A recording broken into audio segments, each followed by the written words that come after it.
for joining us this morning for our Your Professional Network Pathways to Leadership panel. We're very excited to have you all attending and taking time out of your day, and we're very thankful for our panelists also this morning who are joining us to talk about their journeys through leadership and how folks can get involved not only in the real estate arena, but maybe just even in your own personal life and some of your other endeavors. So I appreciate you all being here. My name is Shauna Soulier. I am a realtor with Woods Brothers Realty. I'm part of the YPN group, and so very happy to help facilitate the panel today. What we're going to do here this morning, we're going to have some questions here for our panelists to go through, probably about 50 minutes or so. Please hold your questions to the end, or if you want to put those in the chat, Sarah's here to help as well. So if you have a question, please hold that till the end, and we will try our best to get to those. But we've got some time built in at the end for any questions that might come up. So without further ado, I'd like to introduce our panelists, and then we will get into our questions. Joining us here this morning in no particular order, we have Calissa Duncan. She is with Next Home Integrity. Calissa is going to be here to talk about some of the initial steps into the leadership journey and being involved in developing leadership characteristics. We have Leanne Brabeck with Home Real Estate. Leanne is going to be here helping us learning about feedback and guidance and using it to help develop leaders, as well as you move on in your leadership journey, how do you help folks come into those roles? We also have Tammy Lambie with us here from Woods Brothers Realty, talking about leadership styles and helping identify future leaders. And then last but certainly not least, we have Russ Meyer here with Nebraska Realty. And Russ is going to be talking a little bit about the catalysts for starting a leadership journey and maybe some lessons learned from other leaders in this space. So that's the gist of the day. Again, appreciate everybody being here. We'll go ahead and just jump in. Calissa, we're going to put you on the hot seat first. So if you aren't unmuted, this is your opportunity. But Calissa, just would like to ask you, from having the pressures of being a new agent to some of the demands of being a successful realtor, how did you know when you were ready to take the next step towards being a leader, not only at the local, but the state level? Yeah. One, my microphone is always unmuted because I like to live life on the edge. And nobody's at my house besides my dog right now. So I feel like it's a Freedom. risk I'm willing to take. But for me, once I got my real estate license, I got licensed in 2019. And so with everything going on in 2020, I hadn't been licensed for very long. And so for me, I wanted to be involved sooner rather than later. Once you kind of figure out a schedule that works for you, I think putting committee meetings on your calendar is a really great way to stay involved. It's a low commitment, once a month going to a committee meeting. You don't have to be in leadership quite yet, but you're getting exposed to those sorts of things. That was kind of my first stepping stone, just showing up, being present. Obviously in 2020, a lot of them were on Zoom, so they were a little easier to get to sometimes. But that was really the first step for me. And then as I've progressed in my real estate journey, I'm used to having those things on my calendar now. I have that time block built in to be doing things on both the local and the state level every week, every month. So that way it's not overwhelming my schedule. And so the sooner you can do it, I think the better. Very good. Yeah, that time frame was kind of a crazy time frame in our world. So thanks for Yes, I keep saying I'm waiting for my normal market that people keep saying this isn't normal, this isn't normal, and right. Yep. We'll see if I ever get one. We'll just roll with it. Very good. Leanne, we're going to shift to you now. How did you seek out feedback and guidance as you were progressing as a leader, and how did it help you develop into the leader that you are today? I think it's for me just being open to really everybody around you, and whether that's listening to, those that are in leadership above you, or, just anybody at a committee meeting at a table, everybody's got good ideas. And I think anytime you're open to listening and open to hearing, that's going to make you a better leader. I was really fortunate to have a broker who really was just one of those. Rita Grease was my broker, and she's now retired. But for those of you who know her, she was very involved in the industry, not just the associations, but the industry as a whole. And so she's really the one who pushed, for lack of a better term, but pushed or guided me along the way.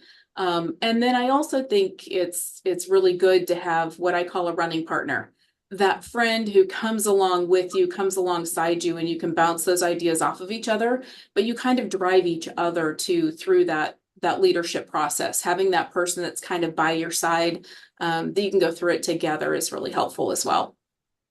Absolutely. Yeah, it's important, like you said, to have some of those other folks, and all of the ideas that come together is amazing to see. So thanks, Leon. We have a question for all of the panel, and we'll kind of go the same order, and then we'll circle back to Tammy and Russ for some of your individual questions. But I'd like to pose to all of you, what is your why? Why do you want to lead others in the industry? And I guess, Leon, since you're here on camera first, would you like to go? And then we can go back to Calissa. Sure. For me, I think my why is that I truly believe that this is the only way for our industry to survive. I think what we have at our local association, our state, our national, just being involved in those agencies is what continues to raise our level of professionalism, what keeps us educated in the market. I know that I would not know anywhere near as much as I know about what goes on in the industry if I was not involved, if I hadn't taken that first step to go to a committee. And so I think that's our pathway to maintaining our industry and keeping ourselves in a professional state that keeps us from being replaced by technology and other means. Very good. Calissa, I'll pose that same question to you. What's your why? And why do you want to lead others in this industry? So I think it's really important for younger people to be involved. When we look at kind of the landscape of real estate right now and who is buying and selling, it's a lot harder than it ever has been in the past. And so I think young realtors need to be involved so that they can better serve their clients. I graduated high school during the housing crisis of '08. And so again, I feel like I would be doing a disservice to my clients, to kind of my generation, if I wasn't finding creative solutions to help them buy and sell real estate and build wealth through real estate. And so being involved on a local, a state, a national level helps me guide that conversation, learn more, do more, and hopefully make a difference in more people's lives. Absolutely. Thank you. Tammy, what about you? We'll start with your why and then follow up with Russ, and then I'll come back to you, Tammy, for your question. Well, Tammy, yeah, what's your why? yeah, my why has kind of changed over the years, simply because now I'm at that point in my career where it's time to pass the torch. And it's always important to, and don't worry, I'm not going away, but it's time to elevate and bring up that next generation, because when I started, it was different. And there were people who were like, you should do this, you should do that. But I kind of poo-pooed it because I was so young. And now I understand why they did what they did. And so I think it's really important to encourage and everybody of all walks of life to get involved. And I love that the term when we coin it, but volunteering people, that they would be really good at something, even though they don't see it in themselves. And it's hard sometimes to get out of your box, but that's my biggest why is I want to eventually, it's finding that replacement. It's coming in and helping everybody learn what I had the privilege of learning along the way. Yeah, that's great. And I think, like you said, your why might change as you go through your journey. So that's awesome. What about you, Russ? What's your why? Why do you want to help lead others in this industry? Oh, are we on mute? Yes, I am now unmuted. Thank you for including me in this panel. The notes that I took for this question, I believe that as a realtor, you must be willing to share your experiences in on and what you know what to do for both the younger generation and within each other. And so that education is maybe not a formal education, it's the informal communication that happens around the office. It's the time that you spend in relaying how you do what you do that is so important to pass on. And a lot of that comes from learning from your mistakes. We have all made mistakes in transactions. We have all done things or dropped the ball, and we must learn from those things and be able to share and pass that on. And it's amazing how much you learn from a brand new agent because they see this from a completely different and new perspective. And it really makes you question, oh yeah, why are we doing things like this? That's a great way to learn from. So the learning happens both directions, from the old experienced agents and the younger new agents. Absolutely. Very well put. All right, Tammy, we're going to move back to you and we're going to talk a little bit about your leadership journey. So, when you're progressing through your leadership roles at the local, state, and national level, what adjustments do you have to make to your leadership style and mentality, knowing each group has the same goals, but potentially different needs? It was an interesting question when I read that. And so I kind of mulled it over for a bit. And I think the biggest thing that you can do all together is listen. And even as a leader, you need to be able to listen. And it's not always about your ideas, but it's about what you can, maybe a little nugget here and a nugget there. But as you're working through the different levels, you need to understand that there's a hierarchy that exists, and you just don't want to come through and just barrel in and do it. So you respect and you listen. Was those two words just really resonated with me, and understand that you're going to have people from, again, varying generations, older, younger, you name it. And that's why I love our industry, because we do have fair housing and equal opportunity for all. And that even involves us as realtors and everybody else who exists.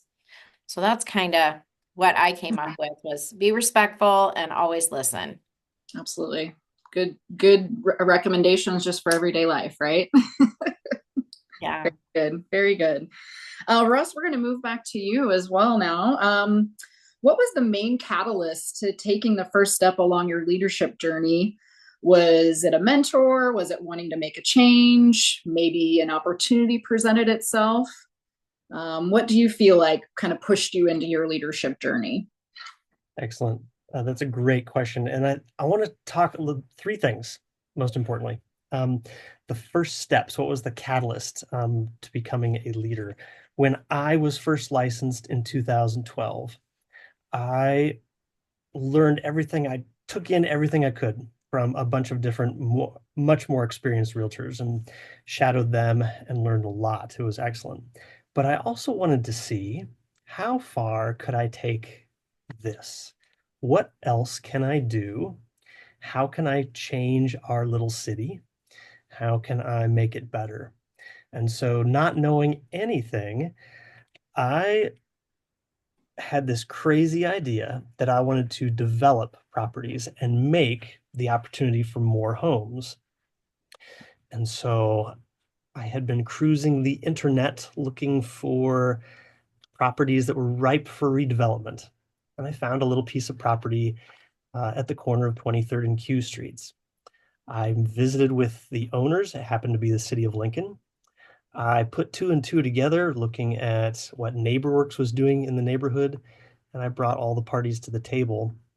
And now, 13 years later, there are 24 townhomes at 23rd and Q because of an idea, because of I wanted to grow our little place and see what can I do in real estate to grow our industry, to make it better, to provide more housing for people. And I've done that process multiple times through different projects.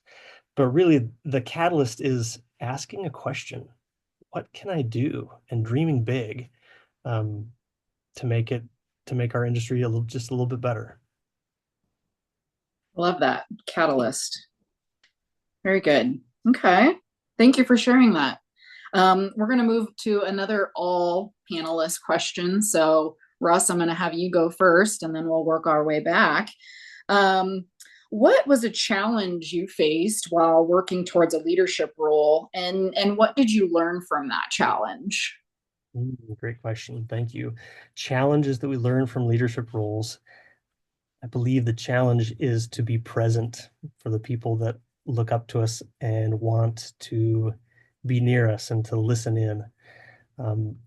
We have seen multiple times where other leaders are not present and they're not listening. And so it's vital to be there, to be present when you're present. Does that make sense? Yeah, And to absolutely. be engaged. And it can be the best questions are the ones that are like, wow, that was amazingly simple, but it's somebody's first attempt, right? And so I really enjoy being the coach and the leader for those simple things and the difficult things. Um, yeah, that's what I Yeah, would add to that. yeah. Be present. I think Be that's present. great. Important. All right, Tammy, back to you. What was a challenge you faced while working towards a leadership role, and what did you learn from that? Great question. And thanks for asking this because I think it's super important. When I think of this question, I think of the times that I was told no. Mhm. And guess what? And I survived, right? And it stings a little because we all think we're the best at everything. But it also gives you the opportunity to regroup and think to yourself, what could I have done better? And sometimes it's not what could I have done better? It just wasn't the right time. So you just always have to ask yourself, and is it a no, like in your face no, or is it a no, not right now, no? So you just can't beat yourself up for those because it happens. Yeah, And oh gosh, for all the no's that I had, it's just closed at that time. And then I look back and I'm like, okay, now I understand why that was a no.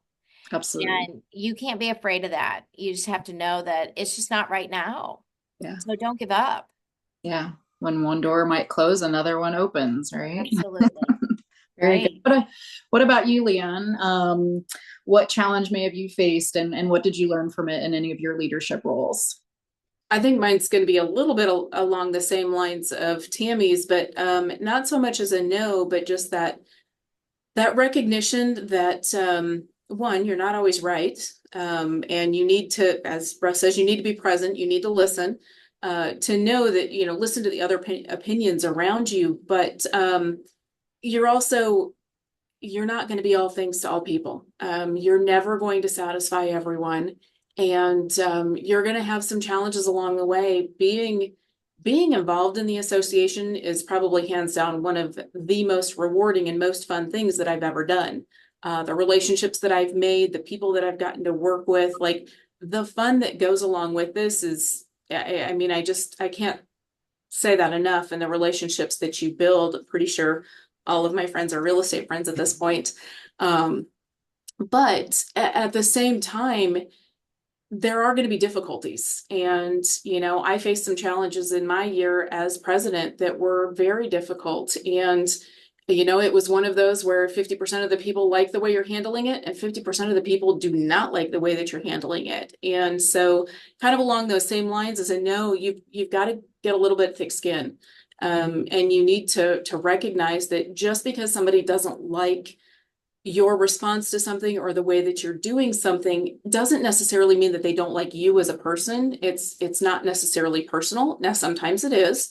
And again, at the end of the day, you just have to do your best and, look to the leadership that's there. We are incredibly fortunate. And I wish Kyle was on today. I don't think he is, but, we are beyond fortunate to have Kyle as a leader at our association. So while you may have difficult times, you have a phenomenal staff that is leading you through those times. So not just Kyle, but obviously Sarah, Rhea, Peggy, Terry, they're all there to support you and to lean on those when you need them, whether that's the folks at the association or that's other people that you respect to help you through those difficult situations. You're not in them alone, I think is an important thing to remember.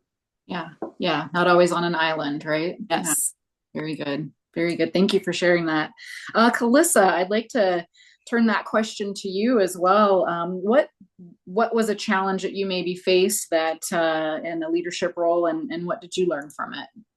Yeah, I think that for me, it was coming in and figuring out where I could be involved and what kind of that hierarchy kind of looks like as far as, okay, you can't, I mean, you can just start applying to national positions if you want, but your chances are going to go up. You're going to get more support. You're going to have more people in your corner if you really, focus on both the local and the state level, getting to know people. I know the first conference I ever went to, I can't remember what meeting it was, but I saw it on the schedule and I was like, oh, I'm just going to go to that. And I was like, oh, I'm definitely not supposed to be in here.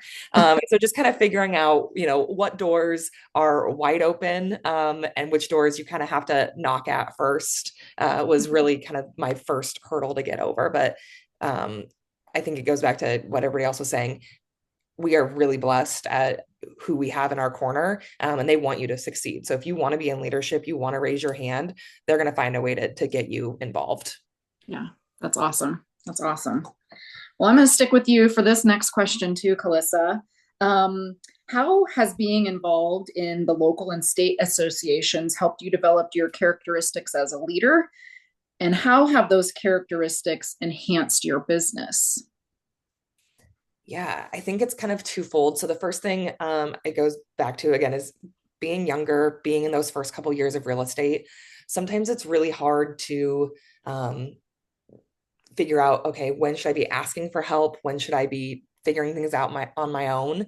And so being involved at the local and the state level has really helped me build those relationships. For those of you who don't know, I am a second generation realtor. And while I love my mother, she's great. Sometimes I don't always want to be asking her the questions. Either one, because I feel like I'm annoying her, or two, I don't want to hear what she has to say. And that's just every mother-daughter relationship. So finding other people that I, can build relationships with, build that trust with, and bounce ideas off of has been really great. And then the second thing I think it's taught me at a younger age in my career is how to leverage people. There's only so many hours in a day. There's only so many things that I can get done. I've got a 2-year-old now, which has been wild. Love that. And so figuring out what that looks like of balancing family, leadership, and the associations, as well as actually running my business, and being able to leverage all of that. Definitely something that I feel like I've learned a lot faster because of the relationships I've made. Yeah, that's awesome. Yeah, it definitely takes some transition. And like you said, who do I, who don't I, and that mom-daughter relationship. Gotta love that. So she purposely said she wasn't going to be on the call today because she didn't feel like I wanted her here. And I was like, no, you're always welcome. But she already booked her calendar out. So there you go. We'll have the recording for her. So. Exactly. All right, Leanne, we're going to move back to you. In what stage of your leadership journey did you know it was time to replace yourself? And how did that help you focus on the next steps that you wanted to take as a leader? It's a great question. And I think that's probably a little bit different for everybody. For me, I think some of my knowing when to replace myself is really just comes from my past background, the past work that I've done. I do come from somewhat of a corporate background. And so you always have a succession plan in place. You've got a 2-year plan, a 5-year plan, a 10-year plan. And, you need to know, what does the company look like? What does the future look like if something happens to you today and you need to be replaced? You've always got to have that kind of thought in the back of your mind of who that's going to be. So I've always kind of just gone along my journey in that way and tried to, bring others along with me that and encourage them to do the same, so that hopefully something happens, they're going to be the next in line, whether that's I finish my journey or something changes my path along the way. But I will say too, the National Association did a I don't know, their YPN kind of ran with the theme of replace yourself. several years ago. I don't know, that was probably 10 years ago. And that just kind of sticks in the back of my mind too, that that's really what it's about. And I also think, I feel like when I got in a little bit, it can be a little bit intimidating, especially, you know, those of you who are just kind of starting to get involved. You look at some of those that have been around and you feel like we've been here forever, you know, and like we do everything, we know everything, whatever that is, and it can be a little bit uncomfortable kind of coming into that realm. And so I think it's really important that we do have that turnover, that people see new people in those positions, because otherwise, it makes it really intimidating to try to get yourself into that. You're far less likely to want to come and attend if you think it's all the same people at the table and your little voice is not going to be heard. So I think it helps to constantly have that turnover of people. You know, as far as how that's helped me in my journey, I think it's helped me to recognize that it's okay for the journey to end. You know, it's obviously having worked my way through the chairs, been on most of the committees, been most of the committee chairs, and, you know, then my year as president and past president, and kind of stepping out and knowing that it's okay to do that because there's just some incredible leadership, you know, coming along behind me. And it's not that they don't need me anymore, but it's time for new voices. And I think that helps. And then, you know, for me now to look at what are the other areas of leadership within the industry. So for me, it was taking a step back to really focus on my office. But knowing that there are other areas, you know, there's the Real Estate Commission, there's the Equal Opportunity Commission. There are ways to continue to serve in this industry outside of the association as well. Yeah. And I think that's hugely important as well. Like you said, you had your opportunities within roles, but then how do you use that maybe in other areas of your life once you've stepped back? So yeah, very nice. Thank you. We're going to another all question. So Leanne, I'm going to start with you since you're here still on camera with me. Is this a repeat? Sorry.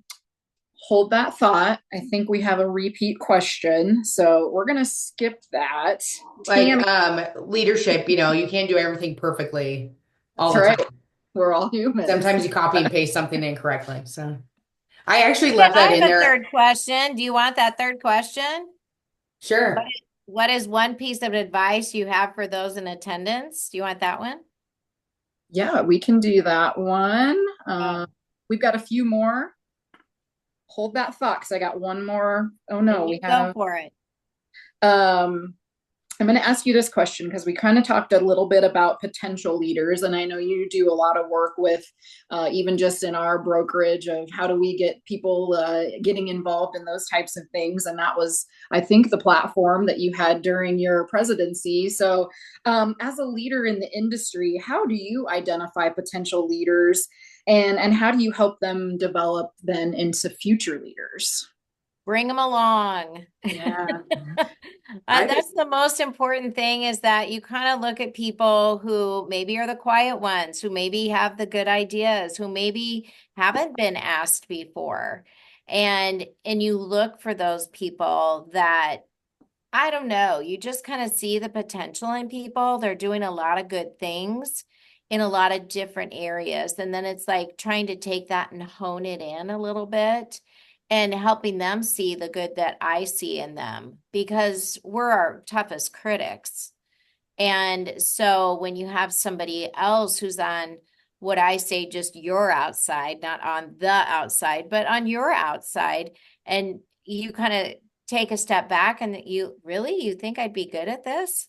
Well, you don't know if you don't try. And there's a lot of good leadership within this industry overall. And it's also people who aren't afraid to, come up and talk to others and to do that sort of thing. But it's also an open invitation. And I say that to this group, if anybody ever wants to go grab a cup of coffee, sit down and chat, and just figure out how they can progress through this, I think it's just seeing that potential in people and them not being afraid to accept it, because that's really hard. It's hard for all of us to accept a compliment in that regard and to absorb it and hear it. Because if you have one person who believes in you, then a lot of times that's all you need. Mhm. And then it's that constant, hey, what about this person? When you are in the room, then I don't know, I always see that little meme, be the person who talks about people when they're not in the room, but in a good way, right? Mhm. Because Yeah. you want to bring those people along. But I resonate with what Leon said because it is kind of hard when you're not with the cool kids, right? Mhm. Well, it's not that at all. It's simply just stepping out of your box and knowing that you're always welcome. And that's why when I see someone in a room by themselves that I don't know, I'll just go up and introduce myself. Now, did I do that 20 years ago in this industry? Heck no. I Mhm. just stayed in my little corner. But as you see people come in and flourish and do that sort of thing, because I wasn't very intimidated, and people laugh at me when I say that, and I'm like, oh no. And I mean nothing by this. It was just my personal experience. It was a very male dominated industry when I entered in. Mhm. So it was very hard to be heard and seen as a woman. And so to see some of those women who came up through this industry and kicked some booty, I sat down and talked to them, and I'm like, okay. And so they gave me a lot of good advice. And so I want to do the same, whoever it is, Mhm. and make them feel welcome. Yeah. Yeah. Representation is important. So yeah, very good. Thank you, Can I Tammy. add to that a little bit too? Yeah, please do. We've got Because some time. along those same lines, I mean, obviously, when I see someone who has a passion for something, like I love Russ's passion to develop more housing and just taking the initiative to go out and do that, because most of us might have a passion and we don't pursue it. We don't take it to the next level. So, Mhm. when you see somebody like that in your office that has a passion, whether it's on the government side or it's the housing side or whatever, it's part of it is approaching them and helping them know that there is a committee and there's a place out there where their passion can benefit others, and they have that potential to kind of grow and have some other people that may help them along that journey. So I think that's one thing. But I also, probably, this may be a little bit of an unpopular opinion, but I also look at the complainers. When I've got somebody in the office who's complaining, whether it's, they don't like the way that the MLS rules are, why do we have to do things this way? Or they don't like something in a contract or whatever it might be. I think those people are just as important to get involved, if not more so, because it's a way for them to have an opportunity, first of all, to project change on our industry. We do get in the habit of doing things the way that we've done them for years. And I'm just as guilty of that. But I think some of those people, you actually have that opportunity to bring their voice to the table. And then it's a matter of helping them to understand how do I want to say it, an appropriate way to bring that to the table, a non-aggressive way, but a way to share that does help make change versus creating rift or conflict. And I think sometimes those folks end up being some of your best leaders. Absolutely. Yeah, I think that's important too. Let's help each other facilitate change. So very good. Thank you. Anyone else have anything to add? I would open that up to Calissa or Russ if you guys have. I'm going to jump in on that as well. Be Perfect. invitational. Invite your fellow realtors to other events. Um, get a wingman, a wing girl, whatever you want to call it. Go and have fun together and learn something together. I have tried unsuccessfully for the last 3 months to try to get somebody to come to our RAL board meetings as a guest because we need more people and more eyes on what's happening. So wish me luck today. We're putting that out to the group as well, it sounds. Yeah, So no, an and invitation. that's so true, Russ. It's like because you don't think to ask because we all get busy in our own worlds. But if there's somebody out there, or I'll be like, hey, meet me here. The other thing that I'll add to that is somebody that like I'm mentoring or I'm helping with. When I see a change in them, and this happened just last month, a person that was a little bit on the younger side, Calissa, right? Woo! And but when they first got up and started speaking and doing some of those things, I could just see the nervousness in them. So we went and, we talked about things and I gave them some suggestions, but boy, it's probably been about 9 months. They got up and did another presentation, killed it, just knocked it out of the park. And so I just popped a quick little text and said, I just want to say your growth is phenomenal and keep going. I mean, it was just like that made my hearing from the person that made my month. So I think it's important that we as leaders also let people know when they are growing and sharing and doing those sorts of things. It's super important to compliment each other and to bring everybody along with you. Wonderful. And I'm seeing some thumbs up from the group. So I think that's what we were talking about here is definitely resonating. So thank you for sharing. Yeah, I agree with that. Oh my God. Russ, I am going to move back to you for a question. What is something you have learned from another leader that influenced you along the way? And what is a lesson you have learned as being a leader to others? One thing that I learned from other leaders. That's a pretty long list. I don't know if I can pick just one. Okay, I'll give you two. How about that? Okay. I'm going to go back to being present.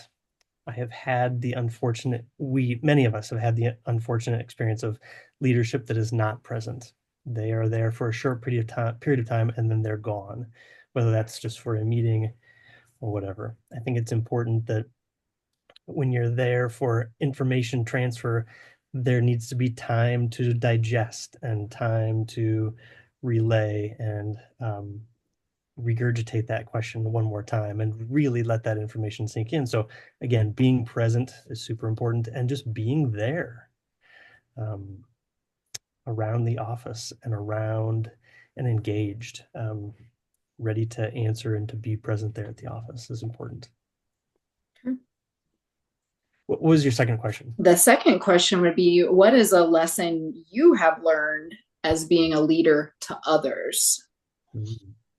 Not everyone receives the information or learns in the same way. And so learning styles is something that's really important for realtors to gather information, whether that's for our clients, what type of learning style our client has, what type of learning style or teaching style that you have as a realtor, and how you can best pair that with the receiver and the giver of the information.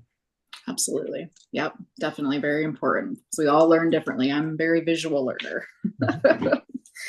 All right, we're going to go. We have about 10 minutes left. I've got a few more questions for us to round out the day. This is going to be for everyone. I am going to go back up to Calissa. Russ will give you a breather here for a second. So kind of final question to the panel here is, what is one piece of advice you would have for those in attendance that are currently in leadership roles or are preparing to be a leader? Calissa, you want to lead us off with that? Yeah. So I think for those who are like preparing to be a leader, don't be afraid. Everybody who is on this panel or in this room, we all started somewhere. There are no dumb questions. It's the same thing when you meet with a first-time home buyer. They don't know what they don't know. And I'm never going to judge somebody for asking a question that I'm like, oh, I know the answer to that. Like, you just have to get in there and start. Don't be afraid to look dumb sometimes or, suggest things. And even if people say, oh, we tried that, 5 years ago, well, why didn't it work? Can we dig a little deeper? I think that's one of the really cool things about being younger in real estate, whether you're younger in age or just younger in your journey, is you do have that fresh perspective, and you all bring something unique to the table, whether that's, you had a previous job in a different industry or, different life experiences. I think they're all very needed. Yeah, absolutely. Very good. Leon, what about you? Any advice that you might have for those folks on the line here today that are either in a leadership role or thinking about getting involved? Yeah, I think it's along those same lines as Calissa's. It's just ask. I think a lot of times people say, well, I don't know how to get on a national committee, or I don't know how to get involved. Don't ever be afraid to ask. She's right. There's no dumb question. And you're going to come into this, and I think, whether it's your first year at a committee or it's your first year at a board of directors meeting, you're going to feel like there's so much that you don't know, and that's okay. There's the staff that does know, that's going to help you along the way, but there's others that are going to help, and they're going to explain that. But don't ever be afraid to ask someone to, hey, take a step back and explain to me what is RPAC, or whatever it is that we might be talking about. Or, like Calista said, why didn't this work before? Because times are different now than they maybe were 10 years ago. We tried it, let's try it again. And back to Russ's, I think it's important to dream big. I think sometimes we do think a little too small, and we're just, thinking within our little realm. And, I look back at the sock drive, for example. The first year that we did that, we collected about 1,000 pairs, and now we're averaging closer to that 20,000 pairs a year. So, it is a matter of dreaming bigger. And, we wouldn't have a lot of the housing that we have through NeighborWorks if Russ hadn't had that big dream and gotten involved. So I think we need more people who are willing to dream bigger and step up and bring those ideas. Yeah, that's awesome. All right, Tammy, what about you? Anything that you would have a piece of advice for those on the phone or in current leadership roles? The biggest thing is don't stop striving. Keep pushing yourself. Figure out what you don't know and dig a little deeper. I'm a researcher. I'll ask people, but I also just like to dive in and just keep clicking away and just keep going deeper and deeper and deeper. I kind of get lost sometimes, and an hour goes by and I'm like, oh, okay, that was not, where did that land? But it's like, okay, well, what about this position? Well, what does this position do? Especially if you want to get involved at local, state, and national, and to do that. But yeah, keep striving and remember that it's a marathon. It's not a sprint. And it may take you a little bit of time to get to some of those, but just keep striving, keep pushing, keep believing, because the fact that you're on this call, I mean, whether old, young, new, been in the business forever and ever, right? Just keep going, and there's a place for everyone, and enjoy it. Awesome. Very good. Russ, we'll finish with you on this question. Any advice that you would give to those today or pursuing a leadership role? Yeah, absolutely. 3 things. All of your previous experience applies here. And I'm going to say it again. All of your previous experience applies here. Even the least important parts, the things that you think are the least important. We've all worked crazy jobs where we were doing dumb things for minimum wage. All of those experiences apply in real estate. Don't be afraid to take the risks and ask those hard questions, and work to build consensus. Awesome. Those are very good. Yes. When you mentioned things we might have done for work years ago, yes, they do all play. A few things were coming to my mind there. In life and in all of those experiences apply. Absolutely. There are lots of jobs in this world where they're looking for a very narrow realm of experience, and nothing else is allowed in.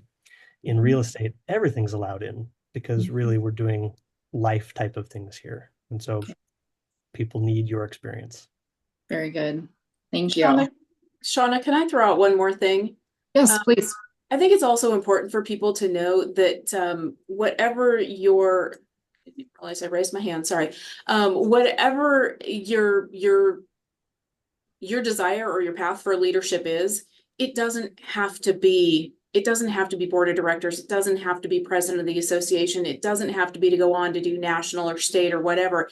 It might just be to bring an idea to a committee. So I think that's the other thing too, is it's important to know that we need people involved at whatever level they want to be involved in. And that doesn't mean that somebody is, going to force you to get more involved and do more than you have time or you have desire to do. Now I'm not going to lie, as Tammy said, we usually don't see in ourselves what other people see in us. So yes, somebody is probably going to be encouraging you to move to the next step and to continue to be involved, but don't feel like you have to do it all. We need you at every step of the way. Yeah. And that's great to hear, because I do think, as being a new person as well, hey, I can get involved in as maybe as little or as much as I possibly can now. And that is always going to lead potentially to more, should I want that. Or if I'm good where I'm at, I know I'm contributing. So very important. Thank you for sharing that, Leanne. And I'd add to that, be open to the opportunities to be invited to step up. I was invited to step up and serve on the board, and after reviewing all of my options once my term of service ended, I decided it was important to be a part of that and applied again. So you never know what's going to happen. And other people do see good things in all of us. So take those opportunities. Very good. Thank you. Thank you. Sarah, I know we're kind of bumping right up to time. We got about 3 minutes left for the panel. I've got one more question we could ask. I think it'll be fairly quick, and then we can get into any questions. So one last question for the group, because I know we all have different areas and things and experiences. But I would pose this to the group. What type of resources do you suggest for new leaders, whether that be experiences, books, podcasts, maybe training, things like that? What might be something that kind of along the lines of what we just talked about, but maybe some more tangible, is there a book that really helped me in my journey? Russ, do you have anything? I thought about this for quite a while with the questions, and I really don't have any one particular thing. A lot of good experiences from the past working at the University of Nebraska in housing, and where all they talk about is leadership. And so I had leadership stuff for 5 years through a job that I worked there. And so it was don't have any specific resources, but okay, that's okay. Mostly experiences from the past. Experiences. That's great. Leanne, anything for you that you could think of that you haven't maybe already talked about regarding resources?